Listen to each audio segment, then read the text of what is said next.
All right, let's go.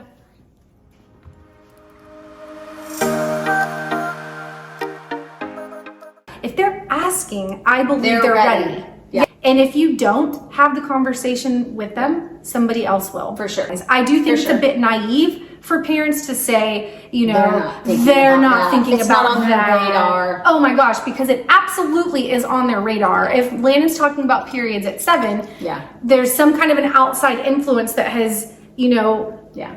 put that thought into Even her if brain. the child is young, if they go to school with children that have older siblings, it's bleeding into that. So who takes the talks? Like, do y'all have like, okay, Des, when it's Jensen and the sex talk, you're going to do it. When it's Landon and I'm going to do it. Oh my gosh, I'm going to get emotional. Please don't. I'm going to try not to, but Did you wear your waterproof mascara? no, I'm like, I like the question because we all have strengths and weaknesses and what we're prepared to discuss and when. And like I just mentioned, sometimes we have these like small talks before we talk to our children, but then other times we just go with it. So we had a loss recently in our family that was tough. We lost S's dad, and having a conversation with your kids about losing a loved one is a tough talk. And you talk about life putting something in your path. Yeah. They didn't ask for that, and we didn't either. And I really thought that Des would take the lead on that conversation because it was his dad. But in the moment, you can pick up on, you know, his, I can't do this right now. Yeah, his like couldn't get the words together, and wow, like I drove that conversation a little bit in the beginning, and I wasn't ready for it. So in that moment, I'm like, please let me not say something that, you know, I just wanted to honor Alan and honor our children in that moment too, because it's really hard for them. And so that conversation was tough and emotional. We had that same conversation. Me and Rich have both lost our dads. But death was a hard one, like a real hard one. I think their first death experience was with our dog, Homer, a German Shepherd. And that was super hard. Pets are hard. Pets are super hard. And that was their first best friend. Homer was literally the guard outside their nursery when they came home from NICU. So they knew Homer, like their first memories were of Homer. So that conversation about death was definitely hard. And then we lost Rich's dad, and that was a little bit more stingy. Obviously, you know, it's pop. Where did Pop go? And the kids were still little. I get emotional. Yeah. I can't even. And he wasn't my pop. But knowing what your kids feel, for sure. And you're sensitive in the moment. Yeah. You know, things hurt you, and knowing it's gonna hurt your kids to tell them. You know. For sure. Well, another tough one, and prompted by media. But Des and I just very recently were watching a show, and it was talking about fentanyl and drugs and how scary, you know, this is. It's a hard talk. We were watching a segment on a show, and I saw the reaction in my husband. I saw the emotion that he was feeling when he watched this, and I was like, and my gut was like, this is important. it's like, this is a big one. So in that moment, kind of impromptu, I was like, hey, pause this. We need to call the kids in. Good choice. Yeah. So the segment was really well put together. They did such a great job of presenting facts that are scary.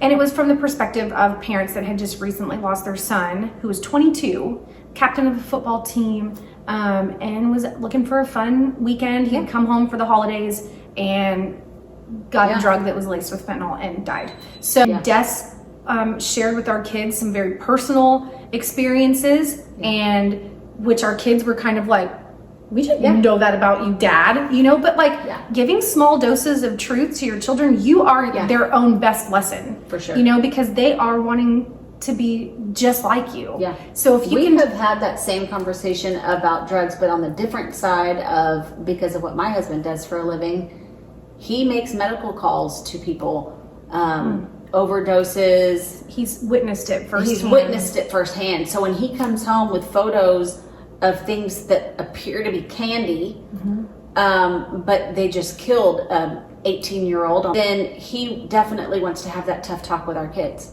It's not a fun conversation, and of course, if you have a teenager, they know everything. And so, and our kids are young, Yeah. but the age that they were talking about this impacting was sure. basically it would wipe out my kids' high school in a year. That hits home for them. Yeah. I think that if you wait too long and it's too late, and you don't want life to present it. Yes, like if it can be too late, Yeah. you can end up with a young child who is expecting. Yeah. Or, I mean, in the case of this segment that we watched, these parents that lost their 22-year-old. I mean, he had so much ahead of him, and then the conversation is too late.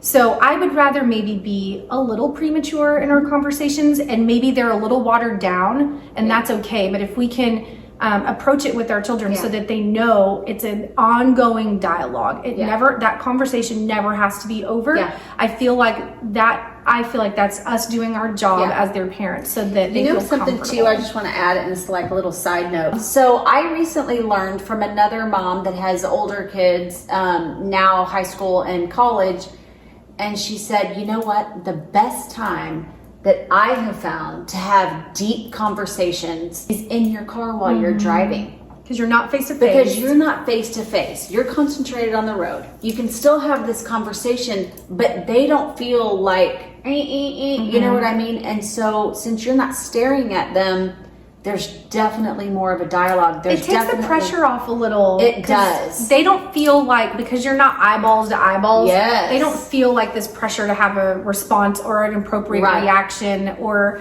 whatever. Yeah, it helps the dialogue. I've heard that before too. That's become my new favorite place. And they're trapped. They can't leave. Yeah. If they don't like the conversation, they can't jump out of the car. For sure. They're with you. So you've got a little bit of a trap. Sometimes the simplest question, you just having that conversation, like, hey, how was it today? Oh man, it sucked. Why? What happened? What about your day was bad? And like, oh, I just didn't have anybody to hang out with at recess today, and so talking about feeling lonely or these, just like the core emotions of your day-to-day living. And I guess all I'm trying to say is sometimes the simplest emotion or the simplest questions can lead into some tougher talks, like just deeper dives into things. What are some of the things that y'all have had tough talks about? Or not. I definitely want to know. Yeah, or what's keeping you from having them? Yeah.